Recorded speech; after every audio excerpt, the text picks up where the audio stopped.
hosted parties that were just a fancy name for another party, and everyone wanted in. When I met Tupac, Sean and I had an open relationship, and yes, I was intimate with Pac. Shoot, he was sexy, and Sean didn't mind. Well, not until he tried to get Pac to join both of us. Quick one. All right, this is Tupac. That's who this chapter is named off of. Y'all know him. Some people may not, but that's who it is. And she said she was intimate with Pac. Well, that is a picture of her and Pac.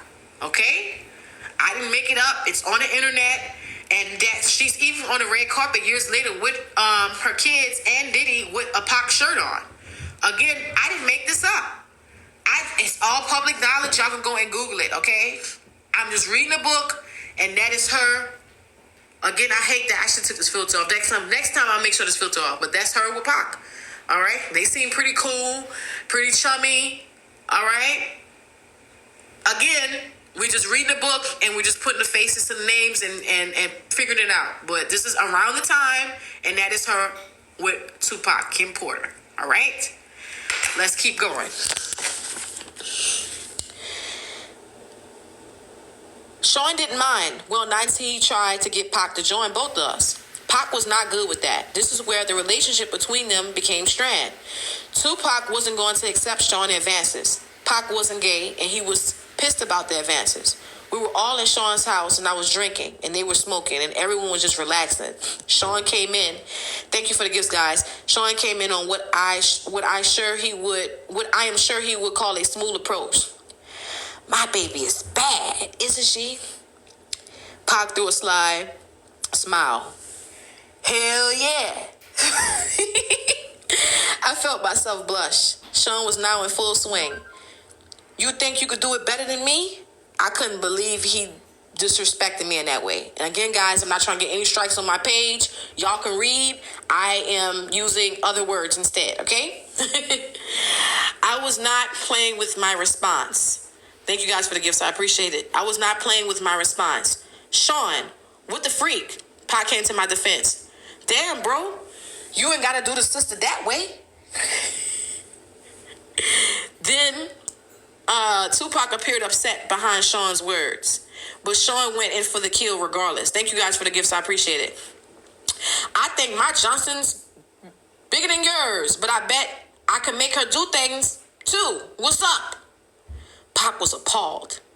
What the freak are you talking about, dude? I ain't trying to be doing no choo-choos. Sean continued. What you scared of? Let's see who can do it better. Let her be the judge. Again, I ain't trying to get those strikes. Y'all can read. Appreciate the gifts. Yes, at this point, we had been inviting others into our bed for a while. But what I'm not used to and will not stand for is disrespect. Girl, you being disrespectful. Anyways, I wasn't the only one upset. Pac shouted, dude, you're talking about pulling out things? Sean was undaunted. What, you scared? Tupac simply laughed. Thank y'all for the gifts. Things were contentious since then.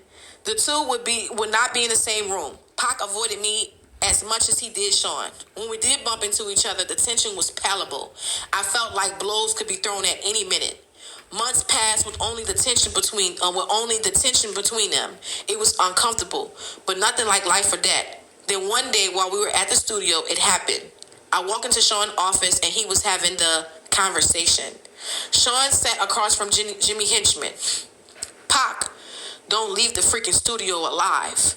I don't think I was supposed to hear it. I just continued as if it didn't happen.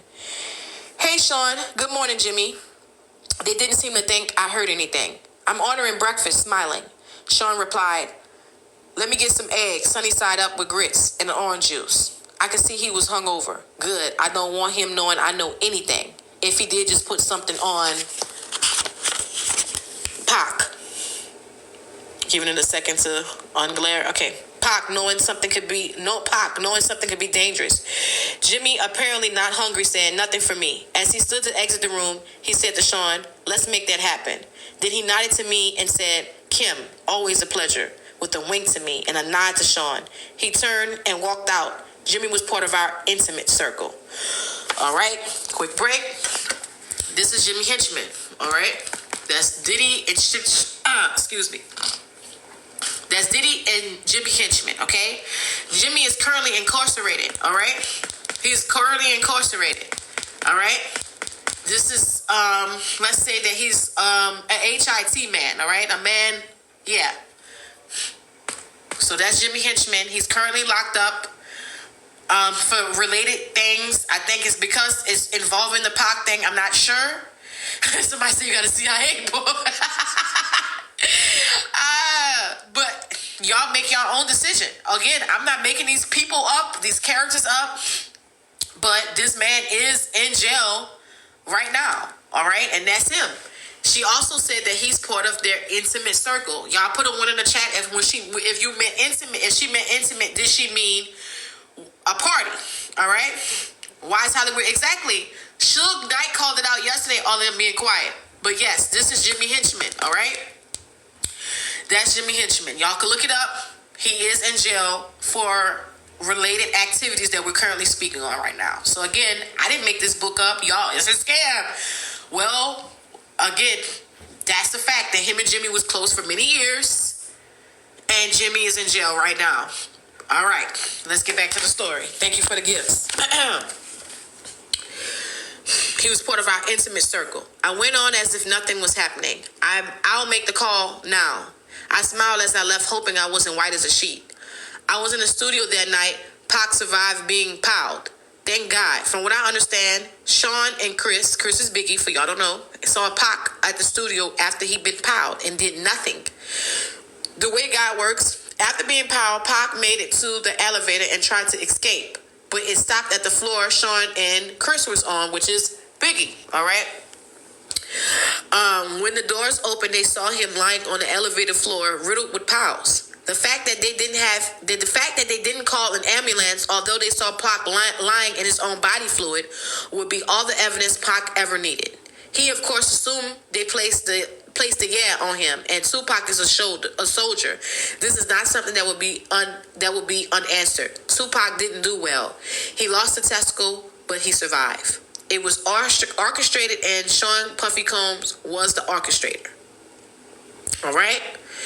So this is when, for those who are on my just to come in, this is after. So this is what's happening. He before I go to the next chapter, he met with Jimmy Henchman to put a HIT on Pac. Okay, after he met with this guy, when Pac got piled the first time, and he blamed Biggie and Pac as because he was in the studio in the same building they was in, and they stopped on and the elevator stopped on their floor and they didn't do anything. All right, so that is what's happening. After this happened after meeting with Jimmy Henchman. All right. No, baby, I don't got no look. I'm a dinosaur with technology, so no, I don't have a PowerPoint. Sorry. And I do have a Mac computer right here. I'm just not that good. Look, I'm old school, and I like doing stuff the old school way. All right, give me a quick break. I need to blow my nose for 1 second, y'all. Morning allergies. I got a kid that's in preschool, and they always got snotty nose. Sorry, excuse me, I'm coming. All right, 1 second. All right. Thanks for the gifts. I appreciate y'all. All right, let's get back to it. Chapter 7. And those who are just coming in, you're welcome. I appreciate it. Thank you guys for listening and just being open-minded. If you're just coming in, I'm about to start chapter 7. I will be taking a quick break after chapter 12 to go ahead and use the bathroom and get a quick water break. That'll be about a 2-minute break. So get in here. Let's go. Chapter 7. Threats. At this point, I knew I had to get away from him, but I was scared. Is he going to take my life if I try to escape? One February evening, I thought I found my opportunity at a dinner after an event. We were at a ritzy hotel in a private booth. It was an exclusive setup. We were alone, but we were in public. Perfect. Excuse me, I need to sneeze.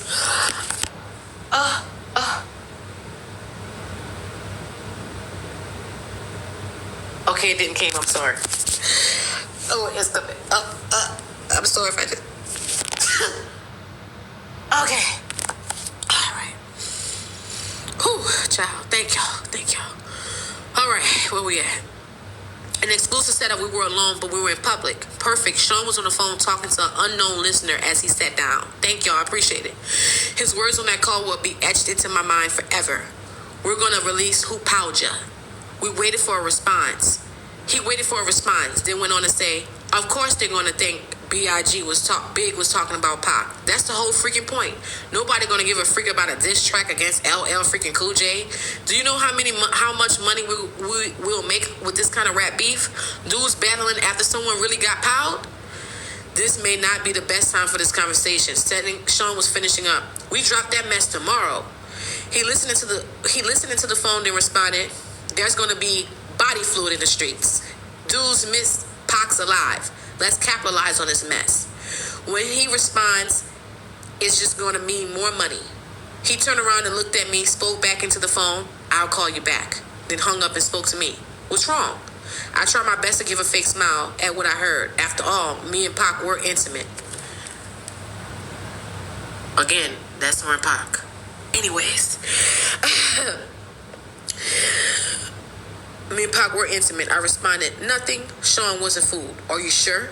His demeanor was threatening, but I responded as cool as I can muster to his intimidating. Shout out to moderators. You're doing amazing jobs. I appreciate you guys. Make sure you show them love. Follow their page. Show their content some love. Intimidating stare. Yes, of course. He took my hand, saying, that's wonderful. He began to squeeze my hand until it hurts as he continued. Because seeing you walked in the office while I was talking about hurting that dude and you not saying nothing to me had me a little concerned. His grip was starting to hurt badly. You're hurting me. As he continued, he squeezed tighter. You pretending you didn't hear anything was a sign of your loyalty to me, not something else I should be concerned about, right? I had no choice but to give him the answer he wanted. I knew I was trapped when I responded. Of course, I'm loyal to you. He let me go as he responded, good. And remember, I'm the Big Johnson. I snatched my hand back in pain. He smiled and said, let's start off with a good wine. He snapped his fingers and his favorite wine was poured for him. They knew what Sean wanted, and he got what he wanted. He's not the Big Johnson. And they knew what he wanted. They knew what Sean wanted, and he got what he wanted. I'm trapped. Now isn't the time for me to launch my escape plan. I have to be strategic.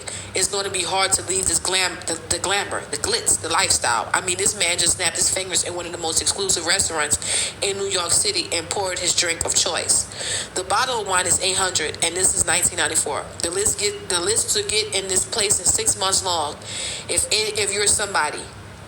Mayor Giuliani was at the table here tonight also. If I got up and walked out, I would be safe. But what about tomorrow? I had to think. He sipped his wine and smiled. You're not drinking. He pointed at my glass, and of course a waiter filled it. They knew what I liked as well. Sean had a bad temper. He yelled sometimes, and okay, he roughed me up once or twice, but he never. 1 second, let me wipe my nose.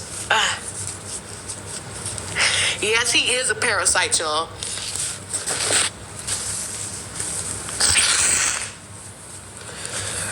Oh, God, that's what I get for taking care of me. I have a little one, y'all. Y'all know how little ones in preschool are.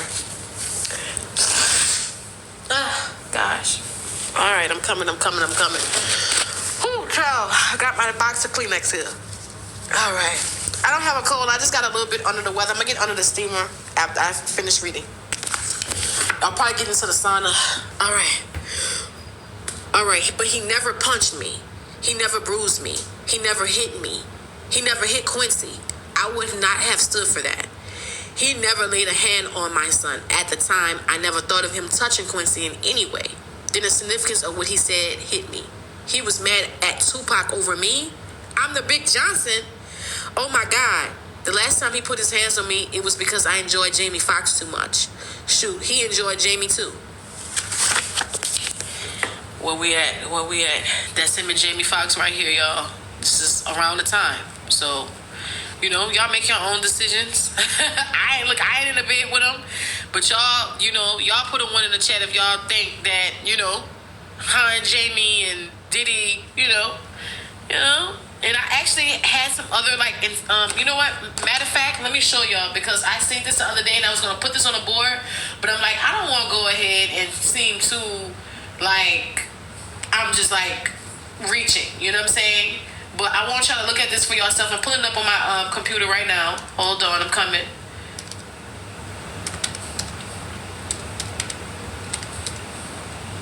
And I want y'all to tell me what y'all think about it.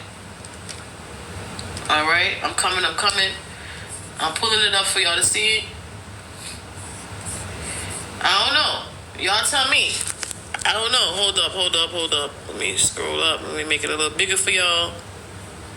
But y'all let me know what y'all think about these pictures. Okay? They just a little, I don't know, it just is, I don't know. It's just, just interesting, kinda, All right. I'm gonna put this back on my live. Hold up. I gotta verify my live real quick. Hold on. All right, let's get back to the story. It's giving zesty. I don't see it. Jamie and Diddy. Again, I'm not in the bed with them. I just put it there for y'all as a reference.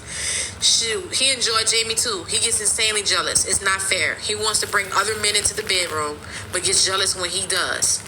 Damn, you're quiet tonight, he said, snapping me back into the present. I asked the question that was burning in my mind. I walked into the office. What does Chris thinks of this? Again, Chris is Biggie. He looked at me coolly and said, his big behind better just keep doing music. A third guest was escorted by security, showing motion for him to sit. The waiter walked over to Sean Carter and asked, "Would you like something?" Carter responded, "No, thank you." Then said hello to me with a smile. Smiling, I replied, "Hey, Carter," and took a sip of my drink. The Shawns may share a bed together from time to time, but thankfully I was never asked to join.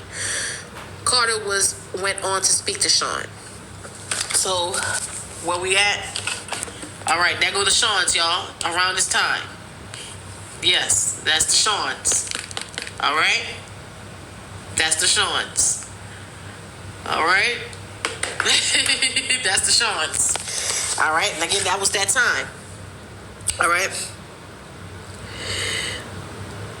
They never asked her to join. Carter went on to speak to Sean. I thought you were meeting in private. So he wanted to meet his man in private. I'm just joking. Sean replied with a nonchalant shrug. I had to discuss something with her. It's fine. Go ahead. He wielded this kind of power. Carter shifted uncomfortably in his chair before continuing. It's true. Chris and Pac were about to start their own label. Biggie and Pac, y'all. Biggie and Pac, for those who don't know Chris' name. Sean slammed his fist against the table, shouting, "Doesn't anyone have any freaking loyalty?" Carter, "Well, that's not happening now." Sean peered at Carter with distrust. Then why the freak are you so eager to share this with me? Chris is your man. Freak, you bought Chris is your man. Freak, he bought you on, and you're stabbing him in the back? So this is Diddy saying this to Jay-Z. Carter responded indignantly.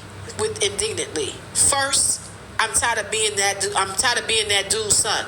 I need to come from under his damn shadow. Sean smiled slightly. Again, this is what Jay-Z is saying to Diddy. Okay, I can respect that. Carter kept going. On top of that, this dude is making that move, and it should have been with me. So that's what Jay-Z is saying.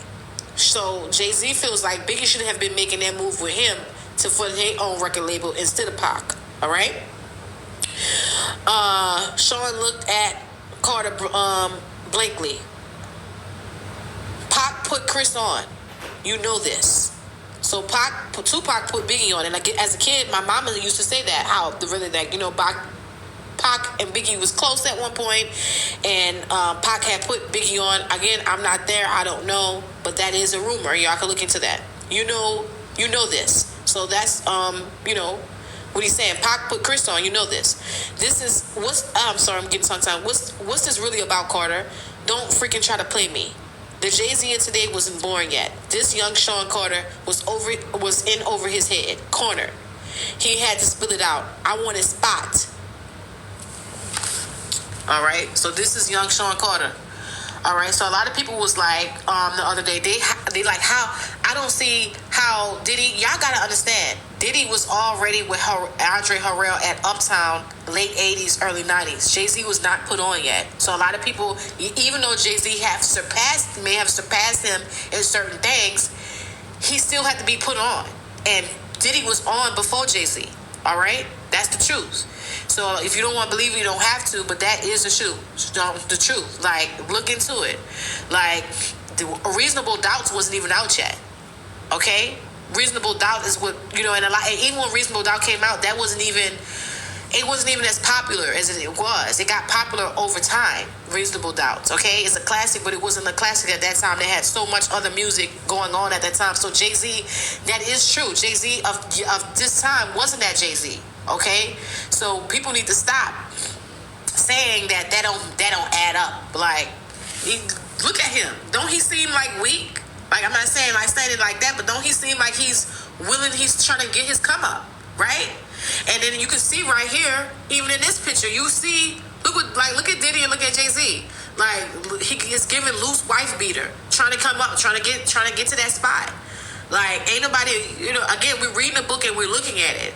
Clearly, you can tell and see just from the grooming and just from everything else, Diddy got more money and power. Again, Diddy got Clive backing him. Jay-Z don't have nobody's backing him right now. Diddy is the person that he's going to. All right? He definitely is. Okay? So, again, that is not the Jay-Z of today. So somebody was like, oh, they don't believe that on the last time. I'm like, it's public knowledge. He started out with Andre Harrell, Diddy, and then that's how he had money. Okay, he had money before Jay-Z got all that. All right, so I want his spot, ambition. Now this is a man I can work with. Sean made a grandiose gesture towards Carter. Waiter, get this dude whatever he wants. Carter smiled. Thank you. So again, this is Jay-Z wanting to take Biggie's spot and get Pac him out the way. This is all. It was all one big, conspiracy to for on these two dudes. A lot of jealousy of Pac and Biggie, especially. Just think about it. Had Pac and Biggie really teamed up and made their own label and did their own thing, they would have been unstoppable. All right, exactly. He was a street hustler. He wasn't in a music game like that. He trying to get on. All right, where we at? Thank you, Sean responded. Honesty and ambition. We're going to make a lot of bread together. Carter ordered a drink as he stated again. Guess who won't be and this is what Jay-Z said. Guess he won't be leaving with that dude to do his own label now. Diddy responded with his normal air of arrogance. Why don't you let me worry about that? So Jay-Z like, look, I'll do whatever it is. I want his spot. I want him out the way. All right? Think about all of this stuff. None of these people, Jay-Z wasn't around with Biggie. Not saying he was around. Nobody wasn't checking for him. People had to be moved. All right? And then Diddy is telling him, let him worry about taking care of them. I took this as my cue to escape. I told Sean I'm going to go ahead and get back to Quincy. Sean was wrapped up in his conversation with Jay-Z and barely noticed as he excused me. Have the limo drop you off. We didn't eat. He didn't care. I smiled and kissed him on the cheek and left. He having a good time with this man, plotting. Anyways, I'm just joking. All right. Exactly, Big L. That's a whole nother thing. With listen, this stuff look, y'all know y'all stuff. Yes, Big L. Look, Jay-Z got a lot of people off the board. All right. Jay-Z and Big did a song together. Yeah, man. This stuff go deep, and we just reading the book. I don't listen. They don't want people to read this book and want to label this book as a scam for a reason. Read it, make your own decisions. I ain't telling you to buy it. If you want to, that's it. You can come here and let me read it to you, and you make your own decisions if you don't want to buy it. All right, chapter 8. Again, I'm taking a break after chapter 12, y'all, so y'all can intermission at chapter 12. I'm gonna put a 2-minute timer on. Chapter 8, Key Dada. For those who always Key Dada. Key Dada is on Amazon, guys. Key Dada. Key Dada, actress, model, fashion designer. Key Dada Jones was Tupac Shakur's fiance and the daughter of record producer Quincy Jones. Actress Peggy Lipton. Being around other celebrities was just a part of life. Meeting Key Dada was just one of those events, and as time went on, we became close. All right. So those who don't know, this is Key Dada. All right. That's Key Dada. All right. That's Key Dada. All right. We hung out together. That's Key Dada. We hung out together. Okay. We became close. We hung out together. We went shopping and so on. It was about the same time I met Kimora. Those were the days, or so I thought. We always had girl talk, and the fact that she was dating someone I had previously been with wasn't a source of contention. All right. So this is her and Key Dada. This is Kim Porter and Key Dada. So clearly they'd known each other, a friendship, something was there. Again, we're reading the book and we're going through the facts, but that's her and Key Dada in the middle of the 90s. All right? In the middle of the 90s, this is her and Key Dada. All right? She's saying Pac is with Key Dada, and they had been intimate. Remember, that's her and Pac. So again, her and Pac had been intimate. Key Dada is in the picture now, and now her and Key Dada is cool, and they laughing about the D they shared. All right? Here we go. We had girl talking. The fact that she was dating someone I had previously been with wasn't a source of contention. She didn't get jealous of me. We didn't get jealous of each other. It was just girl talk. It was just girl talk. It was just girl talk stuff. No, I did not become intimate with Key Dada. Kimora was too jealous for that. Her best friend. All right, Kimora was too jealous for that. Yes, Key Dada knew about Kimora, Sean, and I all being sexually together. All right, before we continue that sentence, that is Kimora and Kim Porter, mid-90s, looking very close and very intimate. They look like, that's what it looked like. I could be wrong, but it's not giving the same energy as her and Key Dada. Her and Key Dada look like they are besties. They are going shopping. They are going drinking. And her and Kimora is giving it a little bit more intimate, a little bit more laid back, lax, like clothes. You know what I'm saying? They look like they just rolled out of bed. I could be wrong. Put a 1 in the chat if you believe her, Kimora, and Sean hooked up, and that at some point that Kimora and Kim were lovers. Put a 1. Put a 2 if I'm wrong. Put a 1, in the chat if y'all think that. But it's giving 2 different vibes right there. Like they're fully dressed. They look like they better go shopping, going hit Rodeo Drive, going out to eat, doing your girlfriend talk. So, laughing at the dudes they didn't turn out, they didn't have in the industry.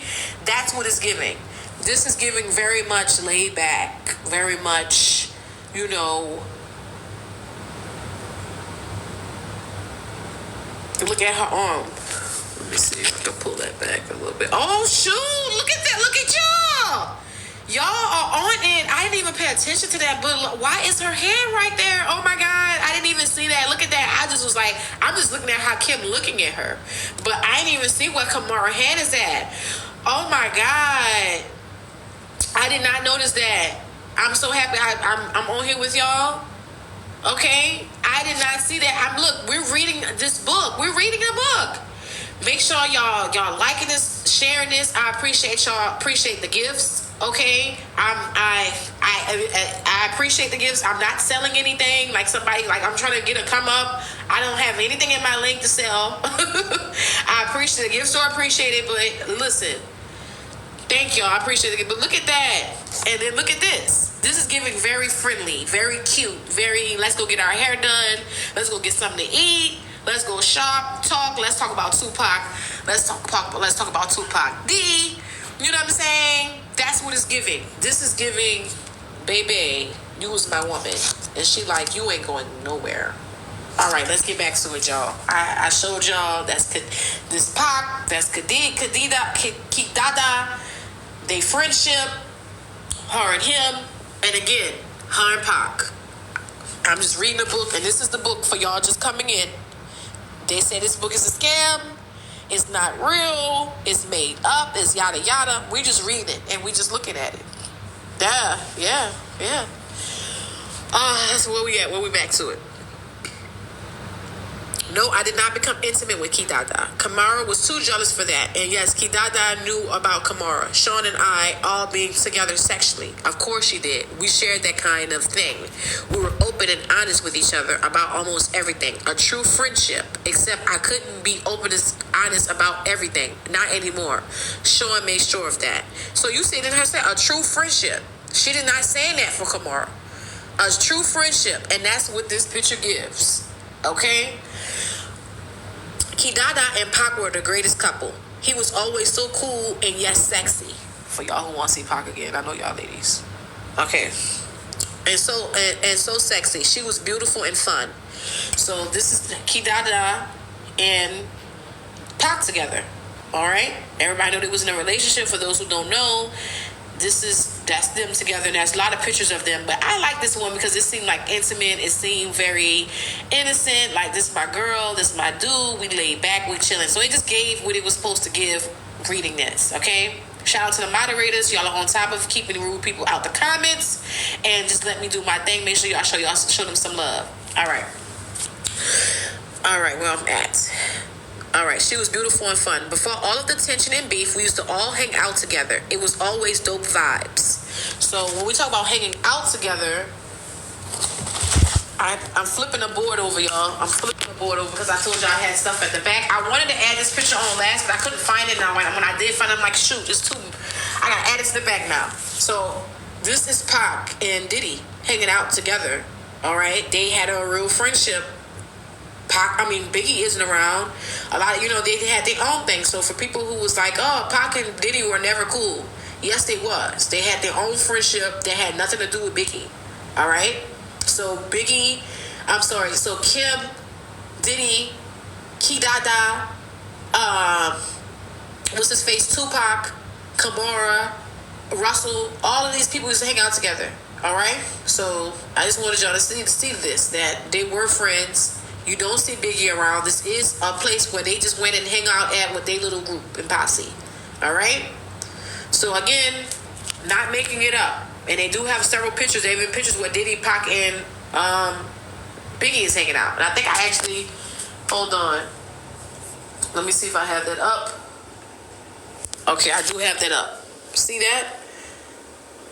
So, it's not a lie. It's not made up.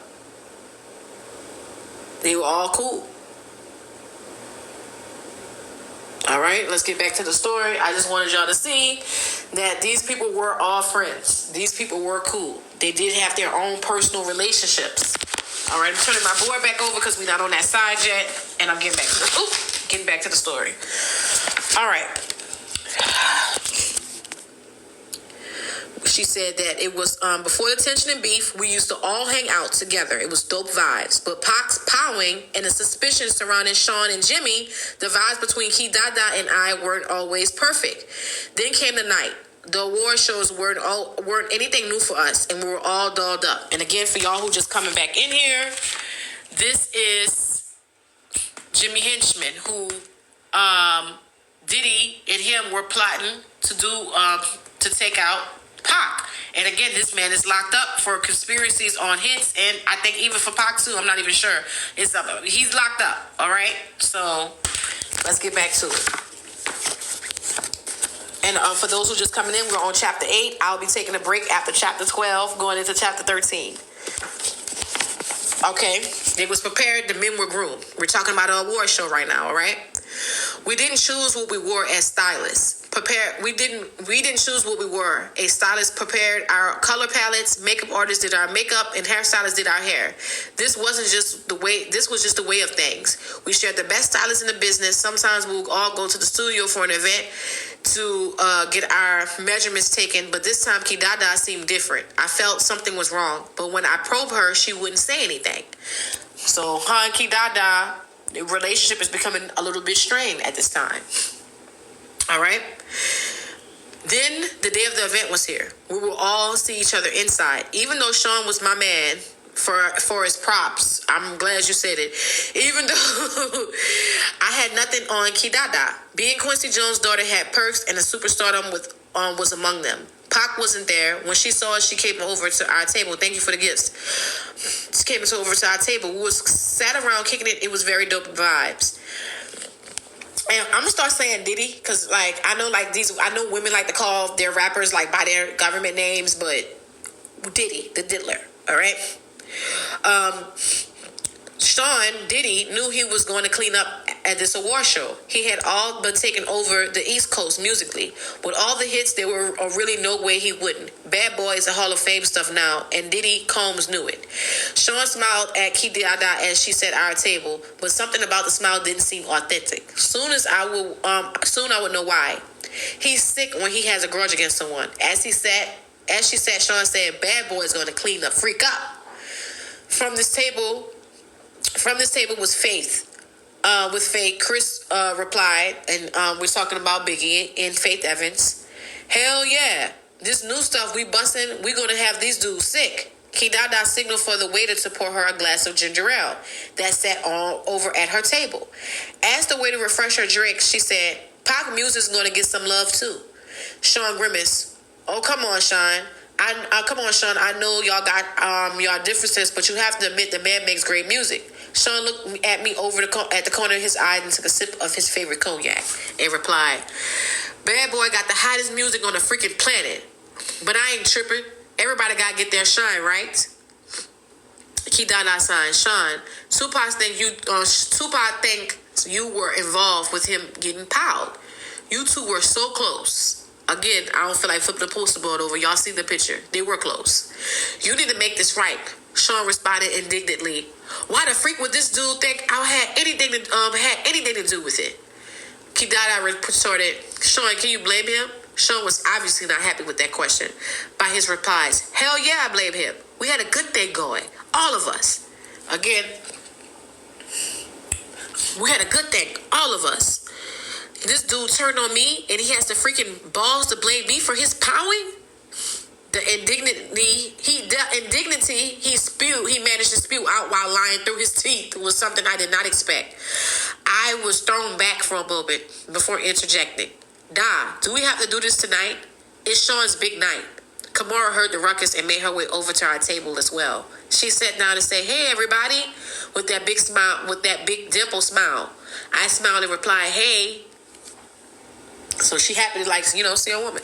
Anyways, I said, hey, Kidada always seemed happy to see her as well. Hey, what's up, Kimmy?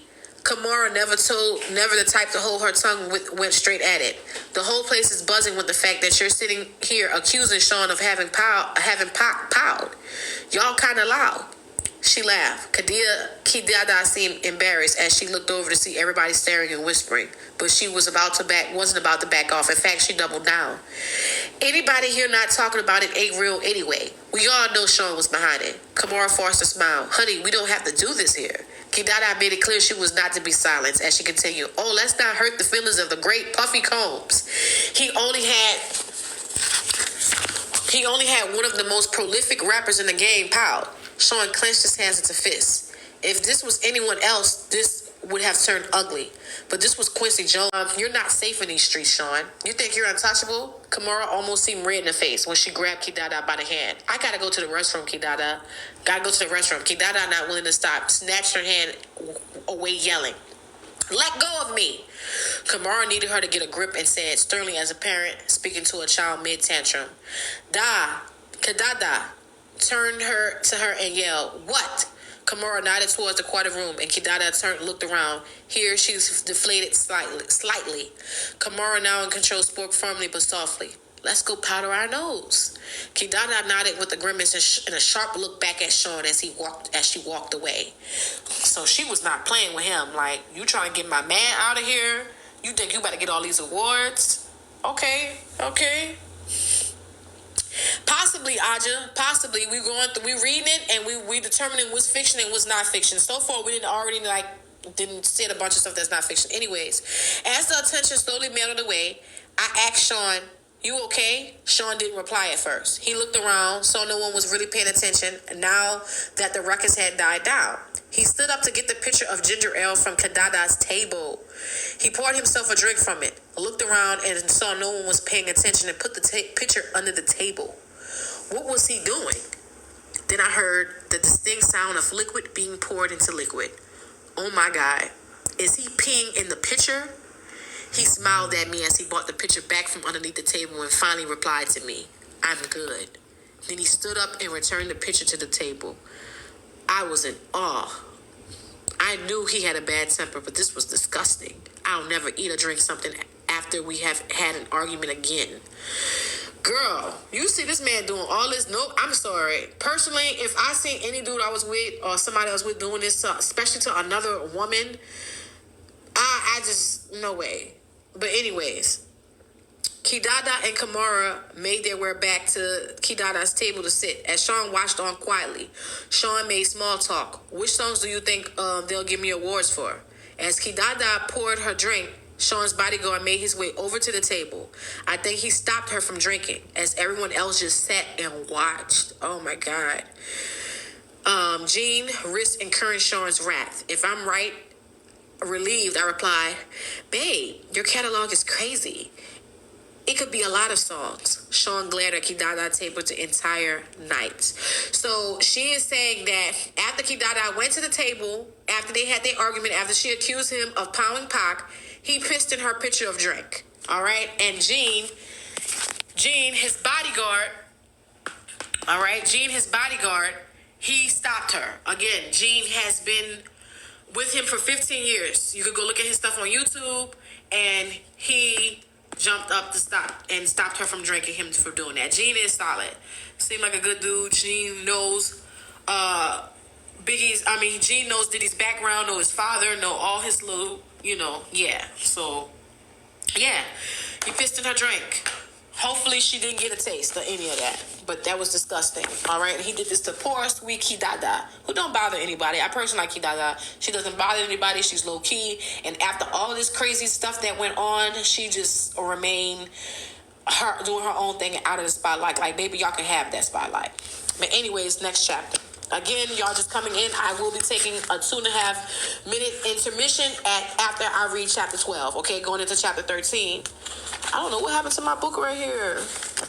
What the hell? I got some water spots on here or something. All right, chapter 9.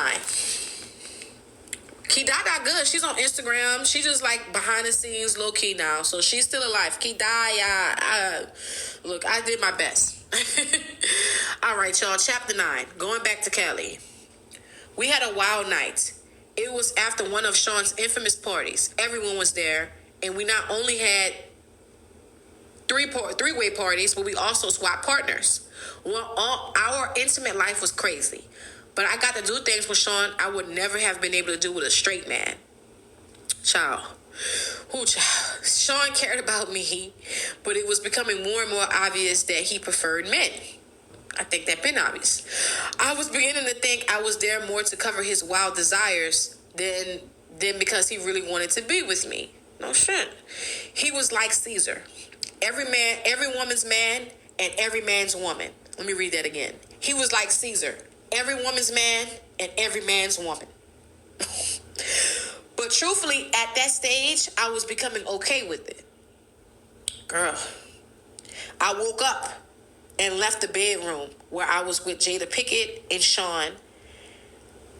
When I was with Jada Pickett, and Sean happened to be coming out of the bedroom with unknown person and Will Smith. Yes, this person attended these parties from time to time. I could see him and Will kind of snuggled up on the bed together. I was grateful I wasn't asked to join in that room. I really didn't like this person. Sean smiled when he saw me. Good morning. So let's take briefly. This is Will and Jada at this time. It's giving freaky white party. It's giving, you see Will pursing his lips. Again, these are just pictures. I can't confirm what was going on in this people's bedroom, but y'all put a one in the chat if y'all believe that, and again, they said swap partners. Remember they said swap partners? All right? What was Will and Jada known for before all of this craziness came out? Early 2000s. What Will and Jada was known for. Y'all put the one in the chat. Yes, what they was known for. Before all of this came out, Will and Jada was known for swinging. Okay? Everybody, and it was like, where did they came from? Remember that she said on the Red Table Talk? Baby, we know where it came from. And that rumor had been around. All right? So I just wanted y'all to see that it's giving, we at the party. We coming to the party. And she is saying that they swap partners, and this is what they was known for. Again, we didn't make this up. They didn't lie. Now, Jada did say that wasn't true on the Red Table Talk. But again, this is coming. They said that wasn't true in August. Okay, so let's keep going. I'm gonna give y'all multiple choice to X. No worries, it's coming. It's coming. What am I putting down? Why is my table? What do I have is getting wet on the table? Jeez.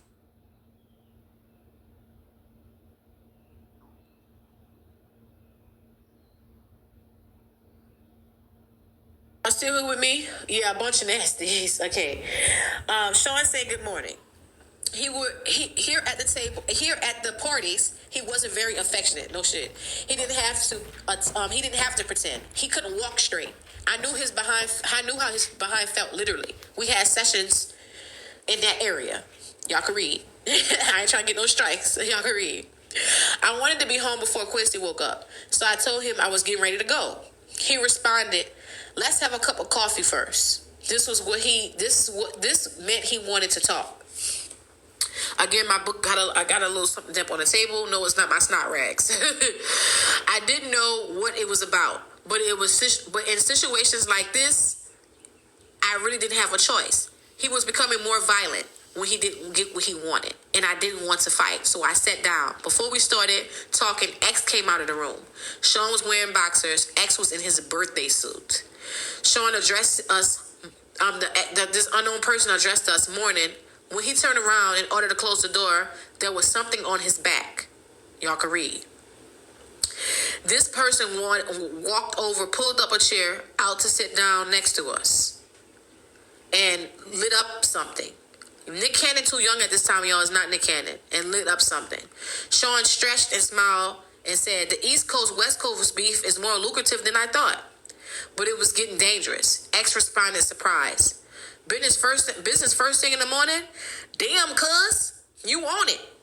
But you know you didn't do nothing. But you know you didn't do nothing. But you know you don't got nothing to worry about. You got a pass, daddy. Damn, cuz, you own it. But you know you don't got nothing to worry about. You got a pass, daddy. Thanks for the gifts, y'all. This person smiled coyly. Sean apparently had something to talk about with this person as well, because he said, "I can't protect everybody, especially if something is no longer going to be especially if someone is no longer going to be on my label." It was apparent this person was taken aback by this turn of events. He replied, "Sean, are you saying what I think you said?"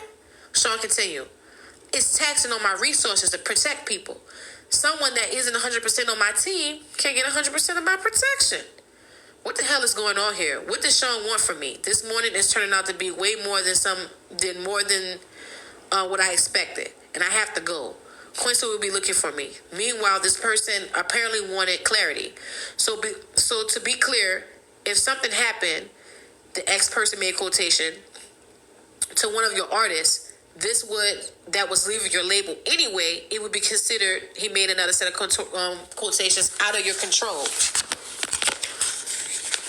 Out of your control. Baby, hold on. What is going on with my book? When did my book get wet? Hold on. Okay, it's just one other page is wet, and that's it. Out of my control. Is that what you're saying? Wait a minute. Could they be talking about Biggie? Is Sean saying he won't protect Biggie? At this point, I was too young, too naive, too hungover to understand that this was This was not a lack of protection. This was Where did this come from this morning? But an older, wiser me understands now what I did not comprehend all those years ago. Sean was getting to the real reason that this person was there. The world was about to lose Biggie. This person laughed. "You a cold dude." Sean said, "Why the freak should I protect someone that isn't going to stick around? I made him. That dude should be worshiping the ground I freaking walk on." I was thinking, Sean ego has reared its ugly head, and I wanted to get out of there. But instincts told me I needed to tread carefully. So my next move had to be calculated. I don't really want any part of this, not even implicitly. But I was just dragged right into the middle of it. if what was happening if what was happening here comes out, will I be held as an accomplice? And real quick, y'all, as I wipe my nose, do y'all feel like it's giving accomplice? Do y'all feel like, put a 1 in the chat if y'all feel like she's giving accomplice vibes. Put a 2 in the chat if y'all think she just really truly naive, and let him jam her up. Y'all, let me know what y'all thoughts is on that. Y'all put triple ones. Yeah. I'm like a 1.5. Like, I'm like a 1.5, but you know what I'm saying? She's trapped. All right, okay, real. And accomplice don't mean that you're actively trying to do it to themselves, but it's like you kind of like, what's going on. Like, yeah, 1.5. Like, right. Okay, but even as those thoughts crossed my mind, I just couldn't pretend this was okay. So I said, but Sean, he hasn't left you. There are just rumors. Are you going to let him sleep because of some rumors?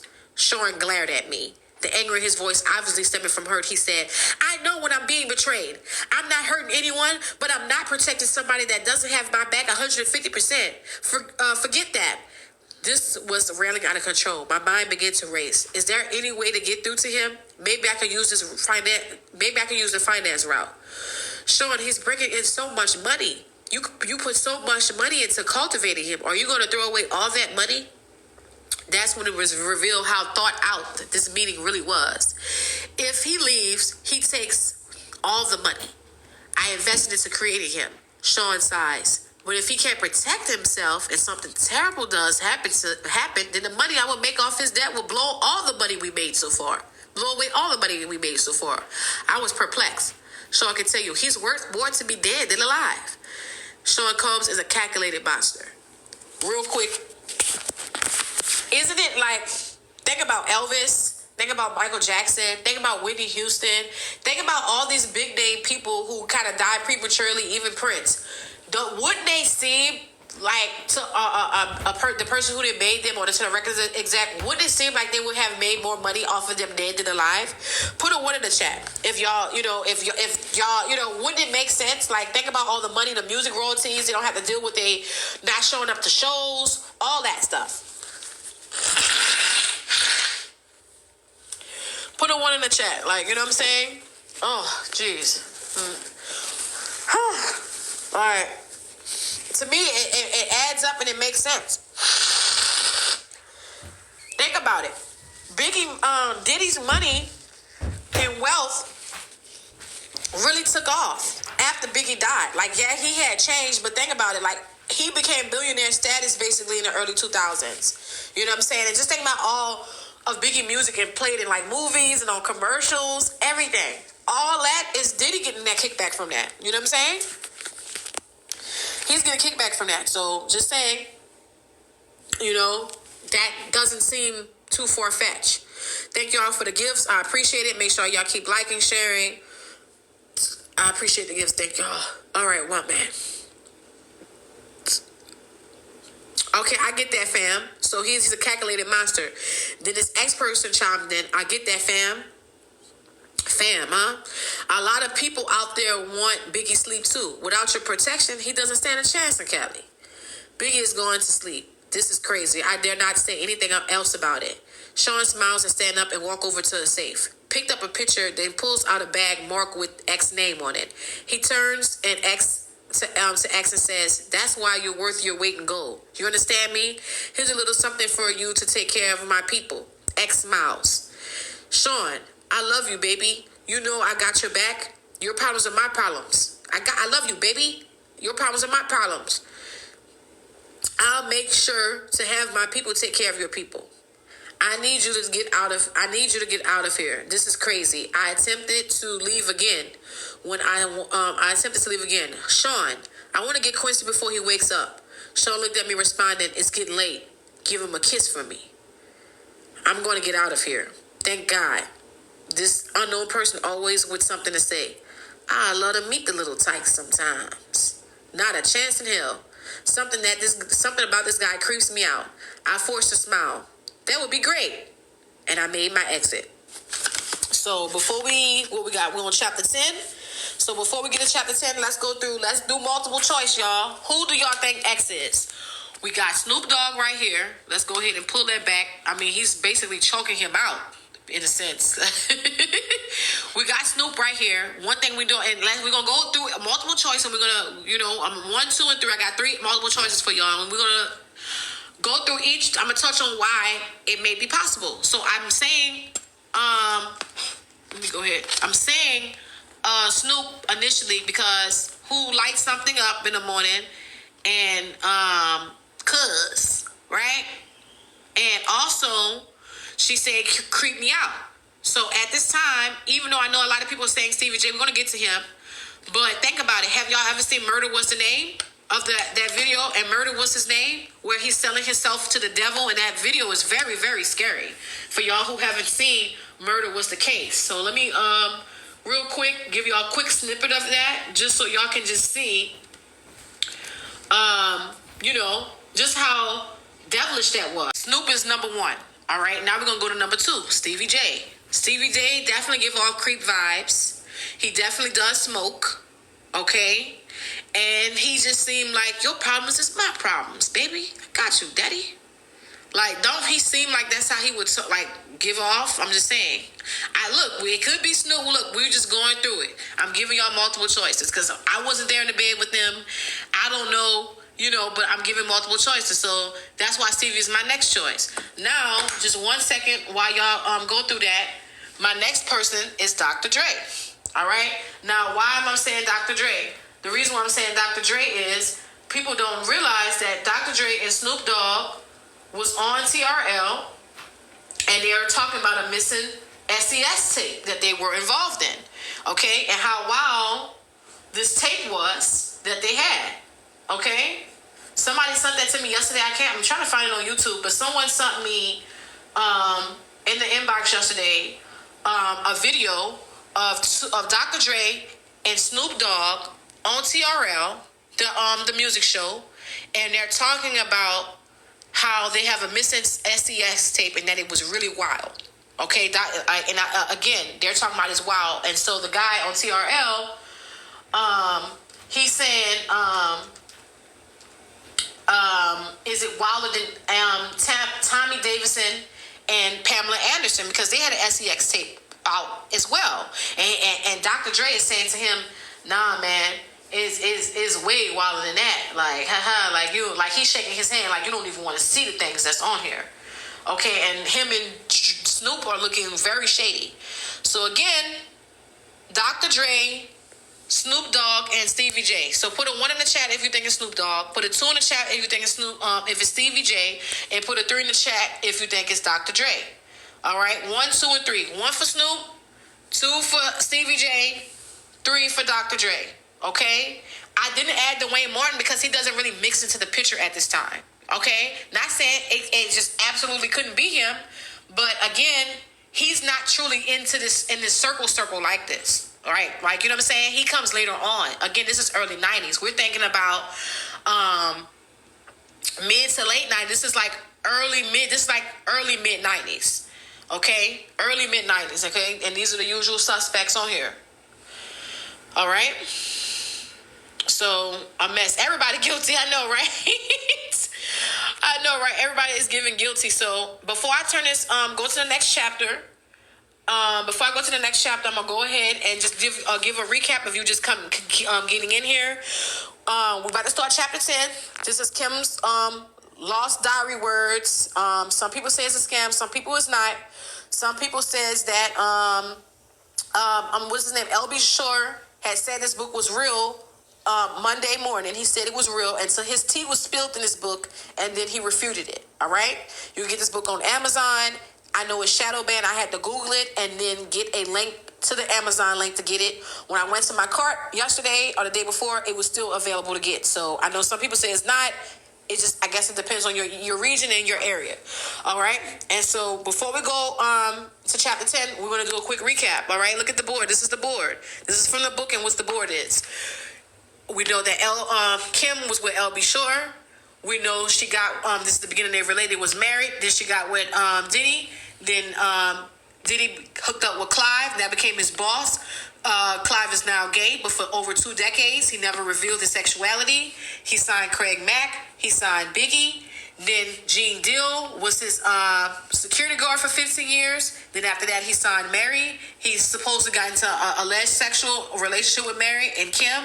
And then after that, him and Elle supposedly had a sexual relationship. And as you can see, that's them right there. And then after that, Pac was all in the mix with them, and he was cool with them. But Pac and Kim had an intimate relationship. All right. And Diddy wanted Pac to hook up. He wanted to do a 3-way. He wasn't down with that. So that's when he went ahead and called his hitman because Pac didn't want to do the 3-way. So he called his hitman Jimmy Hinchman, who was currently locked up for hits currently. Then after he met with him, he met with his the Shawns that shared the bed together and the Jay-Z before he was today. They went ahead and they plotted further to on Pac and Biggie because they were supposedly about to start a record label together, and Jay-Z didn't like that, and he wanted to be on top. And then her and Kidada started hanging out together, and Kidada started hanging out together. They were besties or whatever like that. Kidada wasn't tripping that Kim had her man before, and they was laughing and giggling about it.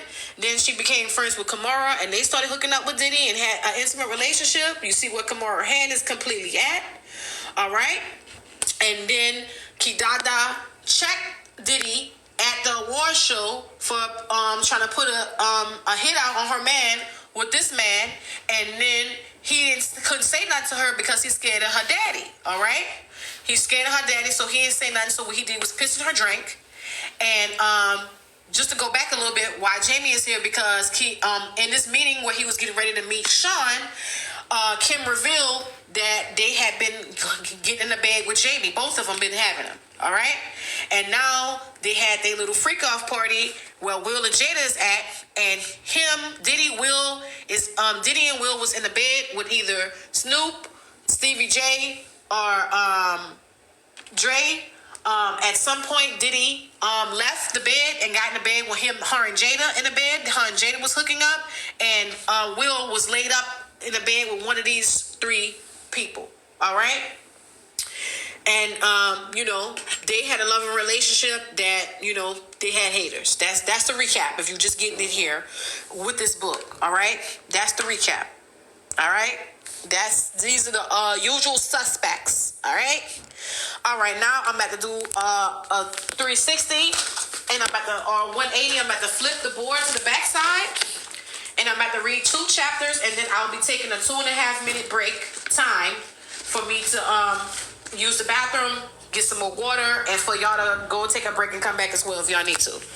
All right. Let's get to it. The plot does thicken, y'all, and this is the back side of my board. All right. Let's get it. Chapter 10, The Lies You Tell. Ain't that just so fitting? After all we just went through the recap and reading, it's like, isn't it so fitting, The Lies You Tell? Seems like the perfect chapter after all of this, okay? At this point, the relationship between Sean and I had been on and off again for a while, and we're at the off point. So let's look at them. Remember she said in the book, she said that she felt like he was just using her. He didn't care about her. He just wanted somebody to do his freak offs with. Look at their relationship. Isn't their relationship is just giving beard? Isn't it just giving, like, look at his lips purse. Like, bitch, hurry up. My purse, my man. You know what I'm saying? But yeah, it's giving, she want to look cute and pretty and get her bag. You know what I'm saying? And he like, yeah, this is my girl. Yes. All right. That's what it's giving. All right. Let's get to it. They're in an on and off relationship right now in the story, and they're off right now. All right. Okay. I almost got. That's why after 2 more chapters to take a break, because I'm already out of bread. But I'm giving it to y'all. Thank y'all. I appreciate it. Thank y'all so much. Appreciate it. All right. We're off. Okay, we have at this point the relationship between Diddy and I have been off and on for quite a while, and we're off at this point. He had put his hands on me again. This time for something that didn't even happen. It was all in his head. When the phone rang, I picked it up anyway. Thanks for the gifts, guys. Hi, Sean. He said in a long word that I'm not trying to pronounce. He said, we've been broken up for a while this time. Yeah. He continued, I don't want anyone to know about my, he paused and searched for his words, proclivities. So you don't want people to know about you being gay? Sean exploded. See, that's why I freaking lose control on you. So I just plain stated, goodbye, Sean. Wait, what, Sean? I'm sorry, okay? You're always freaking sorry. He took a deep breath. Thank you for the gifts. I appreciate it. I have to do something to cover myself. I signed. What the freak are you? What do you do whatever you want, Sean? When you see this in the news, it's not real. He made me calm down a moment. What can he be talking about? He continued, I'm only doing it for the press. Doing what, Sean? After a long pause, he continued, Sean, what the hell are you talking about? Nothing. Another pause. Publicly, I'm going to be dating someone else, a video girl. I laugh. Why would you do that? I have to cover myself. I was getting mad. I was actually angry at myself more than him. Why am I getting jealous? No, y'all, it's not going to be Cassie. We're still in the 90s, y'all. We're still in the 90s. Cassie is a kid. I was sitting there actually comparing myself to video vixens in my mind. They're thick, but look at my body. Did he prefer them light-skinned, big-tail girls from the videos? I calmed myself. No, I know he likes men any damn way. As I regained control, I asked, why the hell are you telling me this? He sighed. I wanted you to find out from me first. Like I give a shit. He came at me with his favorite line, you know I love you. I'm getting old. It was getting old. I could only think to myself, here we go. Love is a big, strong word. I'm tired of him throwing it around and using it when it fits his needs. He's using it while he's sitting there telling me about dating someone else. I replied, you don't hit people you love, Sean. Love doesn't hurt. He sucked his seat as he responded. Come on, are you serious? That's just for kids. We aren't in freaking high school. Sometimes things happen. That doesn't mean I don't love you. I wouldn't hit you if I didn't. Wait, that sounded wrong. You said exactly what you meant. He took a breath. There was an awkward silence. The fact that I was still on the phone, waiting for him to speak, meant he had the power. He was more cautious as he continued. He didn't want to lose that power. Come, Kim. No one that I don't care about can bring that kind of emotion out of me. I wanted to say, is that how you talk to them other dudes that you're using behind plugs? But there is a line I did not want to cross. Instead, I said, you saying that while you're dating some other girl. That's just for the public. I was done. It could be heard in my voice as I said, whatever, Sean. Do whatever you need to do. Leave me alone. I'm never giving up on us, he cried. I responded to that emotional control attempt with a little resolve as I could muster. I didn't believe the words that came tumbling out of my mouth. Sean, there is no us anymore. Goodbye. Tell Quincy I miss him. He threw out. His manipulation, his emotional manipulation was really driving me. This time I said with much more conviction, goodbye, Sean. I hung up. Manipulative bastard.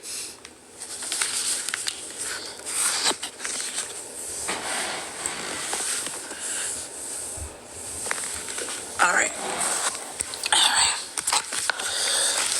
Chapter 11. I'll be reading chapter 12, and then there'll be a short intermission, okay? After chapter 12. For those who are just getting in, we're on Kim Lost Words, determining whether this book is a scam or not, and going through what's fact, and that's what it is. All right. She don't talk about Misa. I guess, this is her story, whatever. All right. For a while, chapter 11, more problems. For a while, I was actually happy to see Sean gone. I was getting older, and the sex parties were out of control. It was getting time for me to slow down. Quincy was getting older. I knew if I kept going, the rumors circulating were going to eventually find a way back to him. What would he think of me? Chris is about to take his trip to California. Again, Chris is Biggie, y'all. I knew exactly what was going on to happen there, but I felt like Tiana Wallace was about to be an orphan. I knew I didn't want any ties to that. As I was sitting there contemplating all of this in my robe, sipping my wine on this Friday evening, my doorbell rings. I was not expecting company. I opened the door and found Sean. My heart skipped a beat. I was shocked, but recovered quickly. I forced a smile and told him with a slightly slurred speech, "Hey, come on in." Shoot, I was more intoxicated than I thought. Sean entered, looked around suspiciously, then turned to me and smiled. "You haven't been returning my calls. I just wanted to make sure you're okay." "I'm fine." He obviously was not here out of concern. He was checking to see who was here. Sean was controlling like that. Yes, even though we were not together and he was dating someone else, he started to make his way back to the living room. To the living room. I attempted to put a quick end to the visit, but it came out a little bit more direct than I intended. "So since you see I'm fine, you can let me go to bed now." Part of me wanted him to stay. Girl, as he entered the living room, I was forced to follow. Sean was very direct with his next inquiry. "Is someone else waiting for you?" "No, but Sean, we're not together. You're dating someone else. I can freak whoever I choose." With this, Sean became irate. He fiercely slammed me to the ground and pulled out a pow and set it on the end of the table, and then turned to me calmly. I was scared. My voice quivered as I pleaded, "Sean, please stop. Quincy is here." How did we get here? How did we get to the point that he was in my living room threatening me with a pow? He knelt on one knee and got right in my face to say, "You're mine. You don't have a choice in that now. I can't live without you." He stood up, composing himself. I was terrified as I whimpered, "Sean, that's not love." Sean picked up his pow and cocked it. He looked at me almost thoughtfully and said, "Have you ever heard? If I can't have you, no one can." "Sean, please don't. Please, Quincy will hear you." Sean smiled and put the pow away, saying, "Oh, this is for dramatic effect. I would never shoot you. I'm sorry, I didn't mean to say. I would never pow you. I would never if I was going to hurt you, no one would trace it to me. You know how many people I've heard to take. You know how many people I had to take care of over the years. It would be quiet, something in your food or something to drink, something that will never get back to me. I wouldn't hurt you. I wouldn't pow you. Do you understand?" Oh, child. I could only nod, tears flowing down my cheeks. He looked at me thoughtfully as he reached down to help me up. I could do nothing but agree. He's a terrifying monster. Now he wanted to smooth it over, and I had to go along with it. What else could I do? "Listen, baby, I don't ever want to hurt you. You know I really love you, or I would have moved on. Thinking about living my life without you is just too hard. If someone ever tried to hurt you, I would hurt them. My back hurt from where I hit it on the table when he shoved me. All I could do as he helped me up was nod. Then I understood. Wait, y'all. Wait, y'all. My phone about to die. I'm so sorry. I'm sorry. Don't judge me. Don't judge me. I didn't know I was on 1%. I'm on 1%, y'all. One second. Let me redirect. Let me move my poster board. I didn't realize my phone was on 1%, y'all. Hold on. I'm redirecting and repositioning. Hold on. Let me just move. Hold on. My bad, y'all. All right. My back hurt from where I hit it on the table, and he shoved me. When he shoved me, all I could do as he helped me up was nod. I understand. Oh, wait, what y'all saying, huh? I'm gonna take my break after chapter 12. I'm gonna give y'all 12 chapters. I'm gonna stick to my word.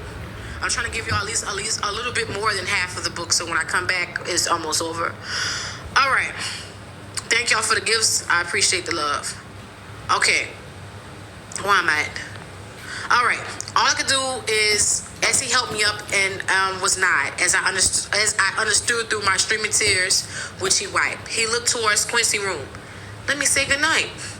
"No, Sean, please." Thinking quickly, he has to get up in the morning. Sean looked at me with an unreadable look. He was studying me. "Okay, I'm gonna go." Nervously, I walked him to the front door. This is over, thank God. He kissed me. I didn't want him touching me, but I couldn't refuse. "Kiss Quincy for me." I always want her to kiss on Quincy for him. Ugh. I tried to keep my composure as I replied, "Sure, Sean." He opened the door to leave. The bodyguard was there waiting outside to escort him to the car. I'm sorry, I'm getting a little tongue-tied, y'all. This was far worse than I realized. Shout out to the moderators. Make sure y'all show them love. Follow their page. Why would he need a bodyguard at my front door? How was he anticipating this to go? After I shut the door, I had another drink. For tonight, the nightmare was over. I sipped on my wine and cried. The next few days, he sent dozens of flowers. He bought Quincy expensive toys. He didn't want me. He wanted me to keep his secret. I'm trapped. He has the authorities under his thumb. I can't go to them. This is like a gangster movie. How high does his power go? How far is his reach? The FBI, the CIA, who is not corrupted or won't get silenced by their upper chain of command? Can anyone help me and my child? He found his way back to my bed, and I had no choice. Girls, Kim, I need y'all to stand up. And so, what she said in this one paragraph that I want to refer to on the picture, he didn't want me. He wanted me to keep his secret. All right? I got to stand up now. Isn't it given that he just want her to keep his secret, though? Like, isn't it just giving that, like, he not really worried about her. He just want her to keep his secret and have, like, a woman there to, do his little stuff in the bed with. All right? Next chapter. After this chapter, this is the chapter I'll be taking an intermission on, all right? All right. Chapter 12.